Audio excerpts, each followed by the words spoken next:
Os mais importantes eventos mundiais dos próximos 4 anos estão programados para acontecer no Rio de Janeiro. E o maior problema é a mobilidade urbana. Estado e Prefeitura precisam cumprir a missão de integrar as principais regiões da cidade e também interligar os eixos rodoviários. Será que vai dar tempo? O Rio em Foco está no ar.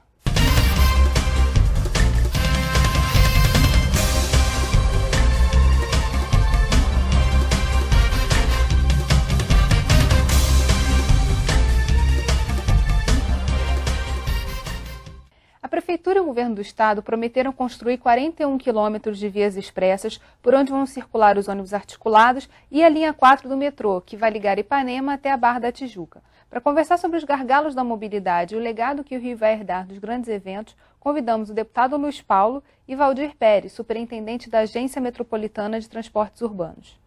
A Prefeitura inaugurou a primeira estação de ônibus articulado, BRT, da cidade. Nossa reportagem acompanhou. Vamos ver. A questão do transporte, a questão da mobilidade, ela mexe com tudo. Ela mexe com a habitação, ela mexe com a questão ambiental. Por que uma pessoa, às vezes, prefere morar em condições subhumanas, trepado num morro, correndo risco de vida, ao invés de morar numa casa mais confortável, num lugar mais distante? É porque para ir e voltar do trabalho, demora 3 horas. 3 horas para ir, 3 horas para voltar. Ninguém aguenta. Na hora que você tem um transporte de massa, de qualidade, de alta capacidade, nós vamos mudar completamente essa lógica da cidade. As pessoas vão se espalhar pela cidade muito melhor do que se espalham hoje. Isso aqui é uma mudança de paradigma na maneira como as pessoas se deslocam na cidade do Rio de Janeiro. É a gente imaginar que ano que vem nós vamos ter essa primeira linha de BRT, ou ligeirão, como já estão chamando por aí, com mais de 60 quilômetros, ligando desde Campo Grande, Santa Cruz, até o Terminal Alvorada, até encontrar com a linha 4 do metrô, que a Prefeitura já está fazendo o Transcarioca, que é outro corredor que liga desde o Terminal Alvorada até a Ilha do Governador. Transolímpica já em licitação também ligando com a Zona Oeste. Transbrasil vindo por aí. É uma mudança completa nos próximos 4, 5 anos, na maneira como os cariocas se deslocam. Aliás, vamos conseguir trazer para o transporte público um monte de gente que hoje engarrafa nos carros. Com essas 4 linhas que nós estamos fazendo, principais 4 corredores, nós já estamos garantindo a mobilidade de toda a cidade. Esse sistema se integrando com o metrô, com o trem, sem dúvida nenhuma, o Rio de Janeiro vai estar, nesse prazo de 4, 5 anos, completamente atendido em transporte de alta capacidade. Todas as regiões da cidade, todos os bairros da cidade. Quem não está ao lado da linha do BRT do Ligeirão vai poder pegar, um micro-ônibus, que vai puxar do seu bairro, quem mora em Oswaldo Cruz, vai poder pegar o micro-ônibus Oswaldo Cruz e ir até a linha principal do Ligeirão, do BRT, e dali em direção à Barra da Tijuca, em direção ao aeroporto. Quem mora em Sepetiba já vai poder fazer isso a partir do ano que vem. Então é de fato uma evolução com qualidade. As estações vão ter essa qualidade que a gente está vendo aqui, os ônibus, os BRTs vão ter essa qualidade, parece vagão de metrô, com ar-condicionado. As pessoas sabendo que horas que o ônibus vai chegar, com que tempo vai levar. Ou seja, é tratar o Rio de Janeiro como um lugar de primeiro mundo, que é isso que a gente deve ser. Esse é o grande legado. As Olimpíadas, elas vão ser um evento de 15 dias, com muita festa, muita comemoração, e que as pessoas vão nos olhar. Mas o mais importante é aquilo que vai ficar para a cidade. As Olimpíadas passam e esses benefícios vão ficar aí para todos sempre para a população. Deputado. Eu sou profundamente favorável a um sistema de ônibus articulado e integrado em via bloqueada, onde ninguém circula a não ser os próprios ônibus articulados, para que a mobilidade na cidade cresça. Nós vivemos um momento histórico muito difícil, porque o processo de evolução da economia brasileira está respaldado, em parte, na indústria automobilística. E não pode haver mobilidade em nenhuma cidade do Brasil se baseando só em carros. Então temos que ter corredores expressos para ônibus articulados. É importante o corredor expresso ligando a Barra da Tijuca até a Zona Oeste, especificamente até Santa Cruz, como também é importante o corredor expresso saindo da Barra da Tijuca em direção ao Aeroporto Internacional do Galeão, e fazendo as conexões com trem e metrô.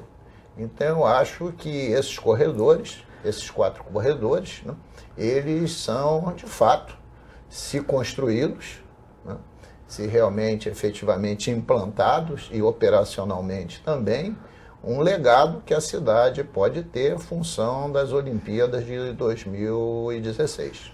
A gente consegue estender esse legado para as outras cidades do entorno, da região metropolitana, Valdir? Bom, esse é um desafio, né? O plano todo foi preparado, foi iniciado em 2007, né? O governo, quer dizer, a União, o governo do Estado e a Prefeitura, junto com o COB, nós montamos um grande comitê para discutir a questão de transportes. E hoje eu me sinto, enfim, tenho aquela pitadinha de orgulho, né? De ter participado não só do desenho final da proposta, né? Como poder ver as coisas que estão acontecendo, né? A retomada do metrô, a construção dos BRTs, a inauguração dessas estações, pagamento antecipado, corredores exclusivos, uma rede integrada. Quer dizer, nós pegamos os manuais, né? Nós fomos para os manuais, o que a gente pode fazer. E na proposta olímpica, né, nós recebemos sempre duas notas, né? A proposta em si e tem uma outra nota, que é uma nota de corte, que é a nota de viabilidade. Então nós tínhamos que pensar, nós temos uma janela de 4, 5 anos para construir essa rede integrada e o que é possível fazer com os recursos que nós dispomos, né? Então nós assumimos alguns compromissos, né? Um compromisso era ligar a zona hoteleira, né, da Zona Sul à Barra da Tijuca e uma rede estrutural de transportes apoiada em corredores segregados, como existe em Curitiba, em Bogotá, em outras grandes cidades, que demonstraram que é possível transportar, né, um número considerável de pessoas. Agora, concordo realmente com o deputado, é uma coisa que nos preocupa, quer dizer, com a expansão da frota de veículos, né, com o aumento da renda das pessoas, que é uma curva nos últimos anos, nos últimos 10 anos o Brasil tem crescido e o Rio de Janeiro também. E essa frota, né, dobrando a cada 7, 8 anos ou 10 anos, enfim, nós teremos o quê? 3, 4, 5 milhões de automóveis. E aí depois para você tirar os automóveis, quer dizer, voltar ao transporte público é mais complicado. Exatamente. Hoje eu tenho algumas preocupações. Logo no início do governo Sérgio Cabral, o Parlamento Fluminense aprovou uma lei de minha autoria, sancionada pelo governador, obrigando o governo do Estado a fazer um plano diretor da região metropolitana. 5 anos se passaram e esse plano diretor não foi feito. E um plano diretor metropolitano, ele tem que levar em consideração, como bem disse o prefeito Eduardo Paes, o uso do solo, transporte e habitação. Esses 3 vetores são fundamentais para você pensar a região metropolitana como um todo. Esses 4 corredores expressos de ônibus, eles visam, e ótimo que também assim o sejam, a cidade do Rio de Janeiro. Mas eles não estão interconectados, né, com a nossa região metropolitana. Tem uma questão a mais. A extensão da linha do metrô, da linha 1, que está sendo feita, da Praça General Osório até a Gávea, com uma grande interrogação, porque até agora não começaram a construir a estação da Gávea em 2 níveis, de onde sairá a futura linha 4, pela Praça do Jockey, pelo Jardim Botânico até a Botafogo. Essa linha 1A, ela fica estrangulada aqui na central do Brasil, principalmente, mas não só, por causa da interseção em nível que tem em Y da linha 1 com a linha 2 que vem da Pavuna. Então, essa é uma preocupação que toda a comunidade da Zona Sul está tendo, né? E que não tem equação. O governo do Estado insiste num caminho que não está planejado, não está previsto em nenhum documento, nem da Copa do Mundo, nem das Olimpíadas. O que se tinha previsão e foi licitado foi a linha 4. Essa é a primeira questão. A segunda questão é que, continuadamente, os carros do metrô e da Supervia, as entregas têm sido atrasadas. A da Supervia já passou para o primeiro semestre de 2012. Daqui a pouco, nem para a Copa do Mundo, nós vamos ter as composições chinesas novas nem da Supervia, nem tampouco do metrô. E se essas linhas estruturais não funcionarem bem, onde é que as vias expressas para o ônibus vão se conectar? O transporte de massa mesmo é trem e metrô. As vias expressas, como fosse metrô de superfície, de ônibus, elas vão alimentar esses processos. E além disso, imperioso que se invista também na linha 3, porque o Comperge, lá do outro lado da Bahia, no nosso querido município de Itaboraí, precisa de uma alimentação. E a linha 3, passando por Niterói, São Gonçalo, linha 3 do metrô, tinha promessa de se começar há 3 anos atrás. Agora foi anunciado novamente, né? Não, mas de 15 em 15 dias tem um anúncio, mas o anúncio não se transforma em realidade. Posso colocar alguns elementos aqui? Bem, um deles é o PDTU. O PDTU foi contratado novamente, nós estamos em fase de atualização desse plano, né? Está sendo executado agora. Plano Diretor de Transporte. Plano Diretor de Transportes Urbanos. Outra coisa que tem que deixar muito claro é aquilo, vou voltar aos pontos, né?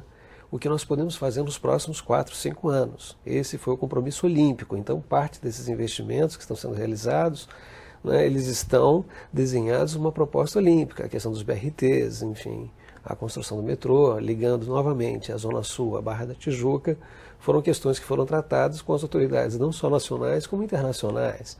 Então nós assinamos protocolos, né, de cooperação, entendimento e de financiamento também, né? Então tem que deixar muito claro isso, nós não resolveremos todos os problemas metropolitanos com esses investimentos. Acabaram de chegar trens para a Supervia, eles estão no Porto do Rio de Janeiro, vão entrar em fase de testes.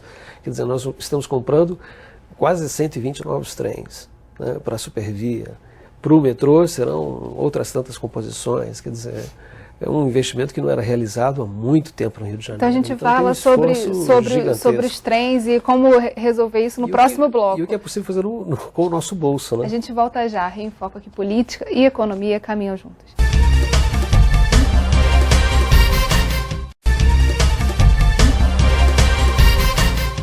No bloco anterior, a gente estava falando do que é possível fazer nesses próximos 4 anos. Então, eu acho que tem que fazer uma distinção entre o esforço que está sendo realizado e todos os problemas metropolitanos. Mas aí eu ia colocar uma pergunta. Enormes. Existem problemas metropolitanos. A gente está falando não só de Olimpíada, do evento. A gente está falando de problemas que vão se resolver e outros que vão ser criados a partir do... Você está falando, por exemplo, quando a gente falou a grande oportunidade de investir no sistema de transportes, né? E estamos investindo muito nesse sistema, né? O que eu queria retomar aqui é o seguinte: Plano Diretor de Transportes Urbanos, com o dinheiro do Banco Mundial, foi contratado no governo Rosinha. Contratado e feito. Eu conheço o plano. E até está um bom plano. O que eu falei aqui não foi Plano Diretor de Transportes Urbanos. Foi Plano Diretor da região metropolitana, onde transporte é um dos vetores. E eu aqui citei 3 importantes, entre outros: transporte, uso do solo e habitação. Porque você não planeja transporte sem pensar em uso do solo, habitação, geração de emprego, renda, desenvolvimento econômico, desenvolvimento social. Estou falando em algo de muito maior profundidade. Não estou negando a validade e sou defensor, né, dos corredores expressos para ônibus na cidade do Rio de Janeiro. Os 4 corredores precisam de fato ser feitos nessa ordem de prioridade que está sendo feito. Primeiro o corredor que sai da Barra até Santa Cruz, depois o corredor que sai da Barra da Tijuca, corta Jacarepaguá e vai em direção a Madureira, Penha e Aeroporto Internacional do Galeão. É exatamente nessa prioridade. Não discordo do plano olímpico para a cidade do Rio de Janeiro. Mas, do ponto de vista da estratégia de transportes, a gente precisa pensar mais do que isso, para que o legado não seja só para a cidade do Rio de Janeiro. O legado seja para a cidade do Rio de Janeiro, para o estado do Rio de Janeiro como um todo e para o nosso próprio país. Até porque as Olimpíadas são no Brasil, no estado do Rio de Janeiro, e também na cidade do Rio de Janeiro. É nesse sentido que a gente está enfocando também o trem, o metrô, a linha 3, porque isso tudo é fundamental. E o papel de uma agência reguladora é exatamente de independência, de ser fiscal dos contratos de concessão. E esses contratos de concessão são tripartides. Tem o Estado, que é o poder concedente, as concessionárias, as mais diversas possíveis, e o usuário. E o papel da agência é fiscalizar o cumprimento do contrato e não defender as concessionárias que estão em mora na entrega dos trens. Tanto estão em mora que pela primeira vez foram multadas. Por isso é que estão em mora. Porque é exatamente essa confusão que se faz no estado do Rio de Janeiro, que a agência não sabe se ela é governo, se ela é concessionária, ela não consegue saber ainda qual é seu papel legal, institucional. Não vou comentar a questão da agência, mas gostaria de fazer essa distinção muito clara entre o compromisso que nós assumimos, né, e um plano metropolitano. Eu entendo também que essa questão do plano metropolitano, ele tem que ser construído. Agora, obviamente, que não será construído pela Secretaria de Transportes.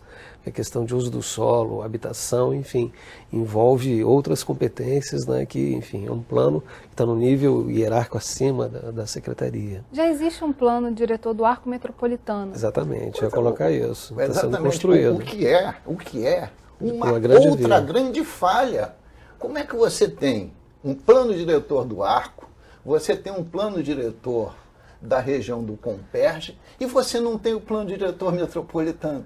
É como você tivesse um monte de partezinha, mas não tem o todo. Isso nem dialético é, né?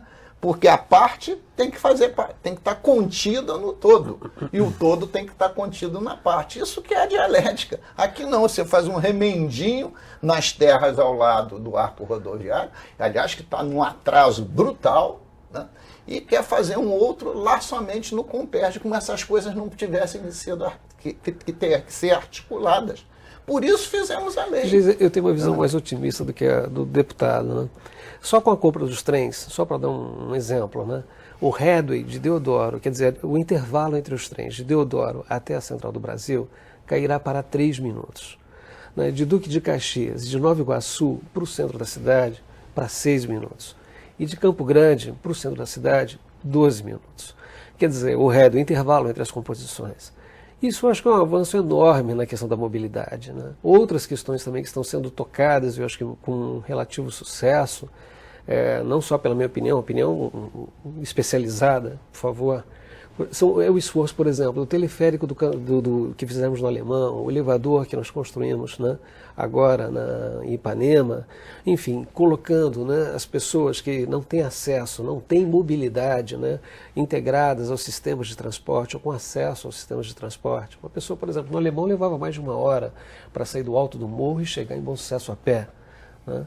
E hoje ela pode fazer no teleférico. Quer dizer, então acho que a gente tem que pensar e deixar um pouco enfim, algumas resistências nossas, né, que existem entre nós, né, e olharmos para o que nós estamos fazendo para a cidade, para a região metropolitana.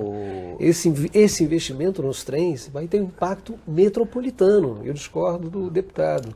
A questão também de construir planos diretores setorizados, né, eles são importantes, porque depois eles podem ser agrupados num grande plano diretor. Então não é uma bobagem fazer um plano diretor. Esses aspectos de mobilidade, se não forem complementados urgentemente, nós estamos caminhando para uma situação de grande dificuldade. Basta você andar em qualquer centro da região metropolitana ou da cidade do Rio de Janeiro. Se fosse às 4 da tarde hoje, foi em Nova Iguaçu, você não sai do lugar. Se for a São Gonçalo também, se for a Niterói também, se for a Campo Grande, se for a Santa Cruz. Bem, retomando aquela questão dos planos, eu acho fundamental a construção dos planos e pontuar muito bem, quer dizer, o compromisso que nós assumimos com uma mudança estrutural da rede metropolitana. E algumas contribuições são importantíssimas no meu entendimento, né? Os trens da Supervia, por exemplo, novos trens para a linha 1, a construção da linha 4, enfim, a construção dos BRTs, é um investimento enorme, passa de uma dezena de bilhões de reais que serão investidos nesse sistema. Muito mais pode ser feito? Muito mais pode ser feito, mas eu acho que a gente tem que separar tempos e modos e possibilidades e fluxos. Aí e o que nos compete fazer. Vamos falar da mobilidade. Na verdade, a gente tem um problema estrutural, a gente ficou muito tempo sem investimento, agora a gente tem dinheiro e precisa responder não só às demandas da Olimpíada, como também da sociedade. Claro. Como é que a gente faz isso de uma maneira estruturada e mais do que isso, investimento nos trens, responde... Investimento nos metrôs, investimento nos BRTs, é um legado que vai ficar para o Rio de Janeiro. Com certeza absoluta, nós não temos a menor dúvida em relação a isso. Mas vamos falar um pouco mais do conceito de mobilidade. Gereza, eu não tenho discordância nenhuma, até porque eu sou um especialista em transporte, estudei muitas décadas essa questão, que trem, metrô, corredor expresso de ônibus são soluções urbanas para aumentar a mobilidade. Nisso nós convergimos totalmente. E quem não convergir sobre isso não é da área de transporte, é de qualquer outra área. Mobilidade, você tem que dar condições ao transporte de massa. Ponto. Com certeza. Isso é convergência. O que a gente precisa ver é se o que está acontecendo, que é importante que aconteça, na velocidade que está acontecendo e nos volumes de recursos que está acontecendo, dissociado da questão do uso do solo, dissociado da questão da habitação, vão ser suficientes para vencer o drama da imobilidade que nós estamos vivendo hoje. Quando o prefeito Eduardo Paz, na entrevista, diz que um cidadão de Sepetiba leva 3 horas para ir e voltar para sua casa, não precisa estar em Sepetiba, não, basta estar no Recreio dos Bandeirantes, basta estar em Japeri, ou estar em Queimados, ou em Nova Iguaçu, ele está falando a verdade. Então vamos falar como é que a gente soluciona isso no próximo bloco. Não sai daí, Rio em Foco aqui, política e economia caminham juntas.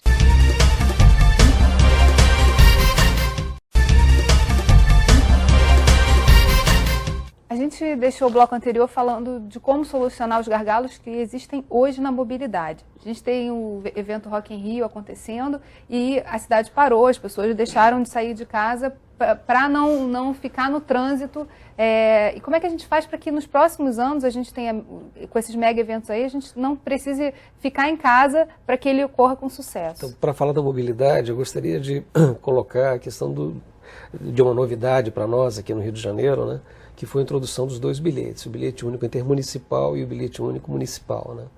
O municipal ele permite integração ônibus-ônibus, e o intermunicipal, como o próprio nome diz, né? As ligações intermunicipais das pessoas que estão vindo da Baixada, enfim, para o centro da cidade e vice-versa. Então, só esse conjunto dos 2 instrumentos, né, eles melhoraram a mobilidade. Né? Nós fizemos várias pesquisas, inclusive com a Getúlio Vargas, pessoal da COP, enfim, melhorou a mobilidade urbana, ou seja, e ao mesmo tempo você combateu, né, o transporte informal de vans e ônibus piratas, né? Você conseguiu tirar parte dessa frota. Né? Ou seja, então, da mobilidade dá instrumentos. Agora, a gente precisa ter um sistema, né, coerente, um sistema articulado de transporte de massa, né? Que eu acho que esse segundo momento, né, com os investimentos dos BRTs, o reforço do sistema de trens, na expansão, construção de novas linhas de metrô, enfim, isso vai dar realmente mais um passo, mais um elo, né, para proporcionar mobilidade. Agora, para esses grandes eventos, e o Rock in Rio é um primeiro teste, você colocar 100 mil pessoas, né, dentro de um evento e em 1 hora ou 2 horas com antecedência, é um fluxo gigantesco de gente para um determinado ponto, né? E não dá para chegar de carro nesses eventos. E nas Olimpíadas, idem. Quer dizer, você tem que chegar de transporte público. Quer dizer, o cidadão carioca ou os turistas, as pessoas que vão participar desses eventos, elas têm que ter certeza que não poderão utilizar os seus veículos, né, para chegar a essas áreas de competição. Eu acho que são 2 coisas distintas. A mobilidade urbana no cotidiano da cidade e da região metropolitana, e a mobilidade em eventos fora da curva. Perfeito. Que é o caso do Rock in Rio, que está sendo realizada na Barra da Tijuca, que o único acesso é acesso viário hoje. Hoje, a Barra só se chega por acesso viário. Ou chega pela Avenida das Américas, ou se chega pela linha amarela, ou se vem pela Grota Funda, mas é só acesso viário. Então, o que tem que se fazer? Para que você não aumente, carregue mais a malha viária, com novos carros demandando ao evento Rock in Rio, você tem que brecar a entrada de carros e criar linhas de ônibus que demandem esse local desse evento fora de curva. Não tem outra forma. Claro, a hora que o ano que vem, sei lá, talvez metade do ano que vem, quando o corredor expresso Barra Zona Oeste estiver pronto, né, você pode ir no corredor expresso e dali pegar um ônibus circular até mais perto do local do Rock in Rio. Mas esses são eventos fora da curva. O importante da Olimpíada e da Copa do Mundo, elas não vão provocar congestionamento, nem a Olimpíada, nem a Copa do Mundo. O importante dos investimentos em transportes, tanto para a Copa quanto para as Olimpíadas, é o legado para o futuro. O Maracanã, novo, vai caber 78 mil pessoas. Eu, quando tinha cabelo, eu assistia jogos no Maracanã com 180 mil pessoas. Brasil, Paraguai. Sem problema nenhum, um Maracanã com 78 mil pessoas. Além do mais, em horário que não é o horário do fluxo. Né? Ou à noite ou finais de semana. Então não tem problema. Que evento das Olimpíadas pode dar muita gente? Um jogo de vôlei? Vai ter 20 mil torcedores? Tem shows com 1 milhão de pessoas então, na praia. Sem problema nenhum. Sem problema. O que nós queremos desses eventos é um legado para a cidade. Um sistema de transporte que aumente a mobilidade no cotidiano. Esse aqui é o nosso embate. E a gente reconhecer que a cidade não começou a partir de 4 anos atrás. Eu tenho em cima da minha mesa, se você quiser apreciar depois, o plano metropolitano, que eu chamo o plano do metropolitano, que é o plano do metrô, da época da fusão, onde se pensou todas as linhas de metropolitano dessa cidade do Rio de Janeiro. Então, nada disso aconteceu da noite para o dia. BRT é novidade aqui com essa sigla, mas Corredor Expresso não tem novidade nenhuma. Já tem mais de uma década que eu visitei o Corredor Expresso em Bogotá, que, por sua vez, Curitiba, já tinha sido cópia do anos. Corredor Expresso de Curitiba. Né? Lá em Bogotá, eu assisti o evento, há uma década atrás, de um dia sem carro patrocinado pela ONU. Não pega aqui, né? Dia sem carro. Porque, difícil, né? eu estou tocando nisso por quê? Porque a cultura nossa hoje, em cima do automóvel, é muito grande. Todos nós, não é crítica ao cidadão, todos nós queremos transporte porta a porta. Tanto é verdade que nós temos metrô para a Praça Sans Pena, na Tijuca, há mais de 3 décadas. E eu pergunto, continua congestionado os corredores de veículos para Tijuca? Continua. O metrô para Tijuca está superlotado? Tá. E as ruas estão superlotadas? Também estão. Né? Então, a mudança dessa cultura também um dia vai ter que ser enfrentada. Um dia sem carro é um dia meramente educativo, é um evento criado pela ONU. Mas tem outros países do mundo, como por exemplo a Malásia, que está bem distante, que você tem um circuito de câmeras no centro urbano e quando os sinais indicam que o nível de serviço das vias, isto é, não pode mais passar carro que vai gerar congestionamento e você quer ter a liberdade de entrar, você paga para isso. E isso que você paga vai para um fundo para financiar o transporte de massa. A gente acaba, quando falando de mobilidade, a gente fala muito da cidade do Rio, porque é a nossa referência, onde nós estamos. Mas a gente, no programa, busca falar também um pouco do Estado.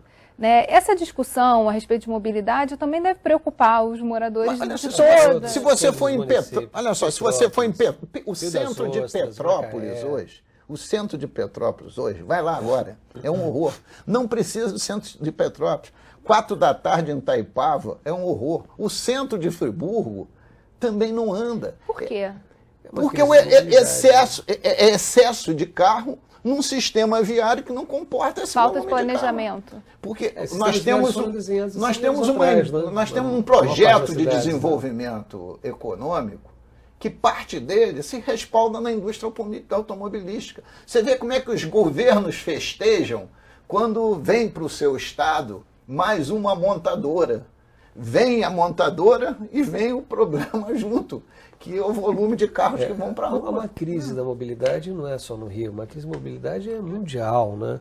Basta você ir a Los Angeles, em qualquer cidade grande americana, você fica imóvel, né? Nos subúrbios de Paris também, engarrafamentos em Londres, quer dizer, essa crise não é nossa, não é exclusiva do cidadão fluminense, quer dizer, não é exclusiva do Rio. Agora, o que a gente tem que ter é uma política, né, consistente de décadas de investimento para reverter essa situação, que se agravará com o aumento da frota, o aumento da renda, o acesso financiado aos automóveis, que todos querem ter o seu carrinho na garagem, enfim. Há um sonho coletivo, um desejo coletivo de ter o seu carro, né? O seu carro em casa. Isso é certo, a gente pode perguntar para qualquer pessoa aqui, né?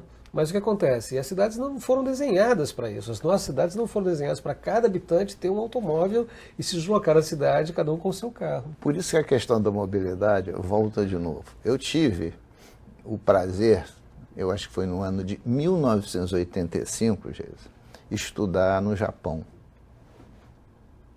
1985.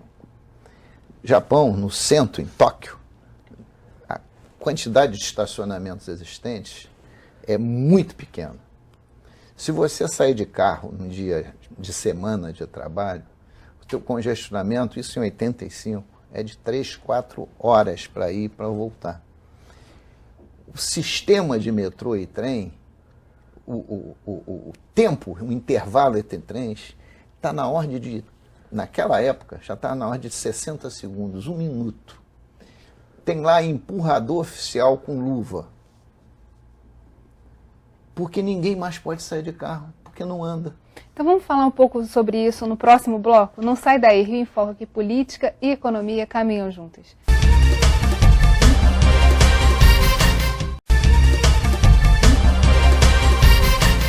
Como é que a gente educa o cidadão para que ele saia menos de carro e possa se integrar na cidade sem precisar... Olha, não é só educação, não. Acho que é educação e investimento público durante décadas, porque se você não ofertar um transporte de massa acessível, não tem opção, confiável, né? Você não tem opção. Mas acho que mais grave do que ele está falando, a ausência de planejamento urbano, a ausência de você considerar a questão do uso do solo metropolitano e a produção de habitações, para que essas habitações possam estar, de fato, cada vez mais próximas dos locais geradores de postos de trabalho. Aquela lógica, né, do centro e o subúrbio. Sim, alimentando... Mas não tem planejamento metropolitano. Quando eu falo do plano diretor metropolitano, não é uma vaidade.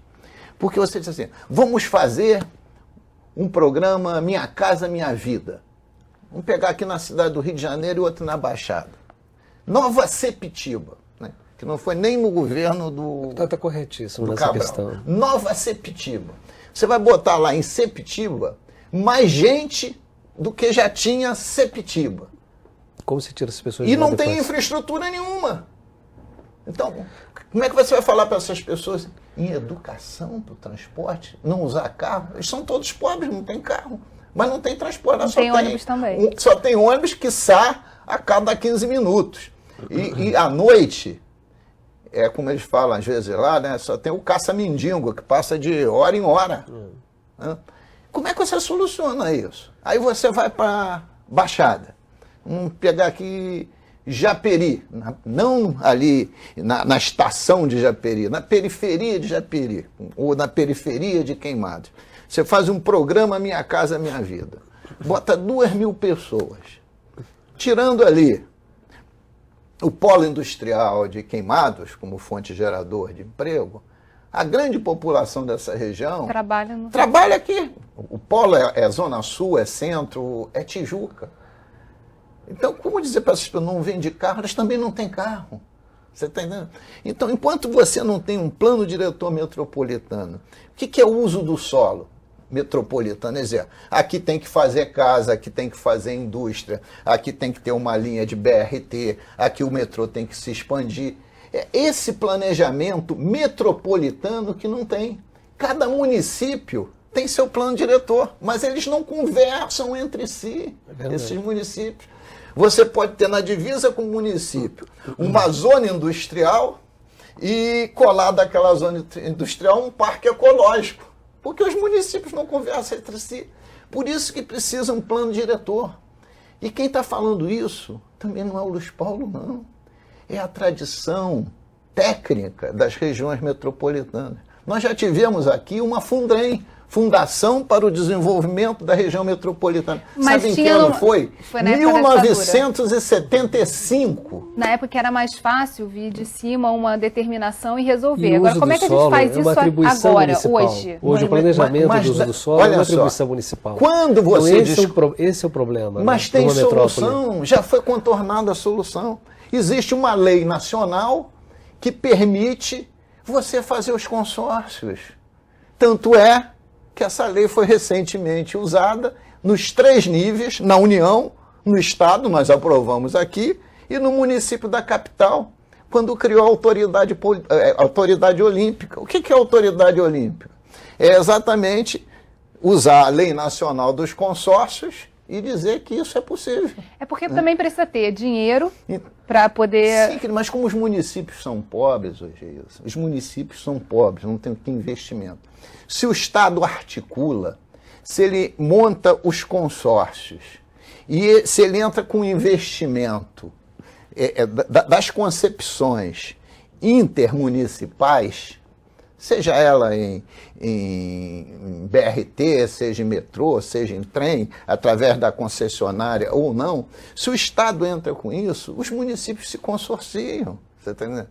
E aí vão definir os usos dos solos coerentemente, porque senão nada dá certo. Você está dizendo assim, bom, está se fazendo um plano diretor para a antiga RJ 109, né, que é o anel rodoviário. Bom, e o uso do solo de quem é? Hein, Geisa? São dos municípios, não está se fazendo? Está se fazendo um plano diretor para o Comperge. E de quem é o uso do solo? São dos municípios. O poder do Estado é muito grande para ajudar esse planejamento. E o que falta para fazer, então? Olha, é um quebra-cabeças, né? Como o deputado muito bem colocou. Às vezes você pega um plano urbano de um município, ele abre áreas de habitação do lado do outro município que está colocando ali uma planta química. Você olha e fala, meu Deus, A não fala com B. Quer dizer, e é uma atribuição municipal, o planejamento do uso do solo. Então, é uma nova construção. Quer dizer, existem talvez instrumentos legais. Ontem mesmo estava participando de um debate em São Paulo com especialistas do mundo inteiro sobre essa questão metropolitana, né, do papel, né, de uma orquestração metropolitana, da importância, né, desse planejamento, né, de habitação, uso do solo, enfim, onde é que estão os corredores viários. É uma necessidade, quer dizer, é uma agenda que nós estamos atrasados nessa agenda, né, na minha percepção. Mas nós não temos, Geisa, essa agenda aqui no Estado. E não temos, não é no governo Sérgio Cabral, não temos há muitas décadas. Historicamente, né? Por quê? Porque não existe, depois da extinção da Fundrem, ninguém que ocupe esse papel. A Secretaria de Planejamento do Estado hoje é de planejamento orçamentário e não de planejamento territorial. Né? A Secretaria de Transportes é de transportes. A de desenvolvimento econômico encaminha para pensar a questão principalmente das indústrias, do comércio e do turismo. Quem é que articula isso tudo? O Estado de São Paulo tem lá um órgão articulador metropolitano. Tem até uma empresa em Plaza. Falta isso. Porque você veja, quem é que coordena o plano diretor lá da Via Expressa da Baixada Fluminense, do Anel? Quem é que coordena? A Secretaria de Obras.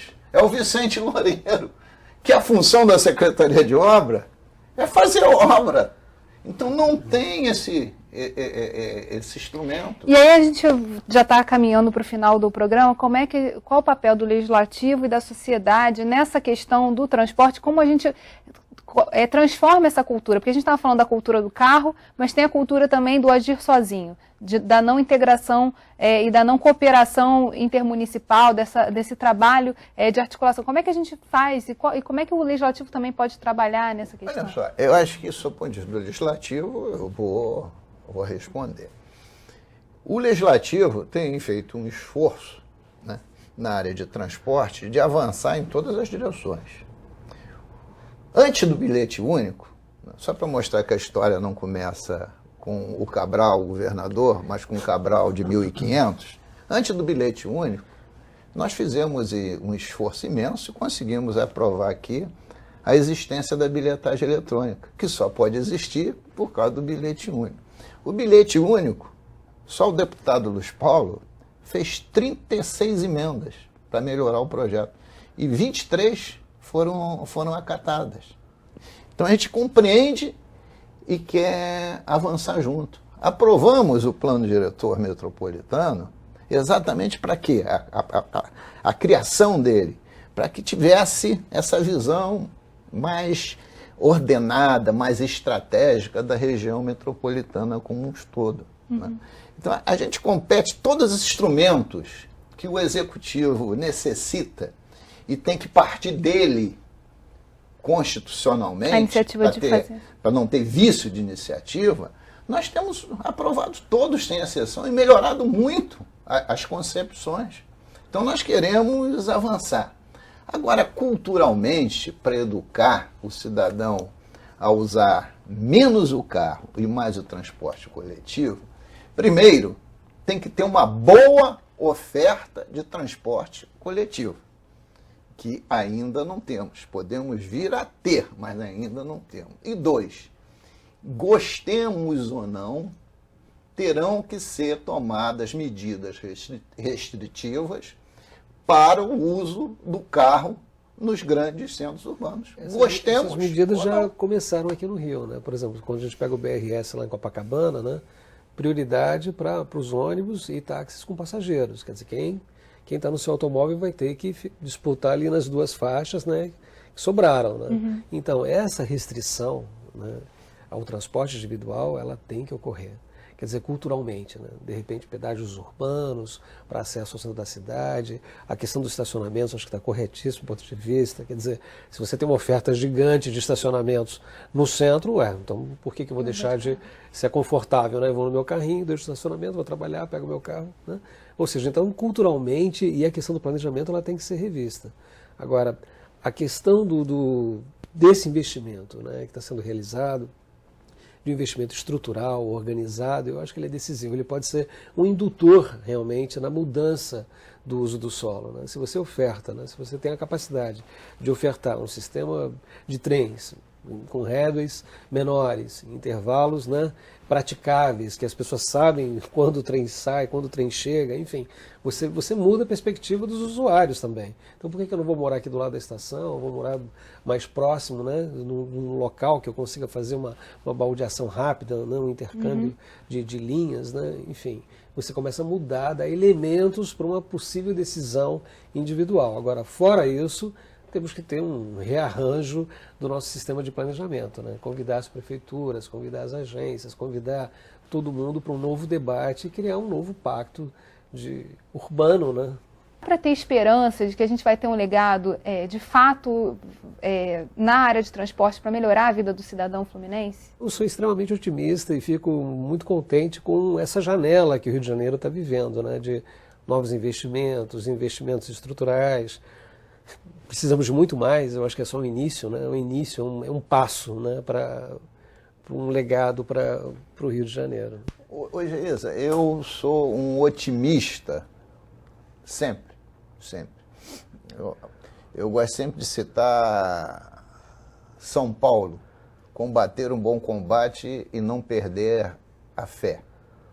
Eu acho que o Brasil está num momento extremamente interessante, que atingiu, no meu entendimento, desde o advento do Plano Real. E se os governantes de todos os partidos políticos acordarem que se nós investirmos em infraestrutura, a gente dá um salto em qualidade, não há por que ser pessimista. A grande questão é fazer com que os governos acordem, que o país só se sustenta se tiver infraestrutura. Infraestrutura viária, infraestrutura de transporte, infraestrutura aeroviária, portuária.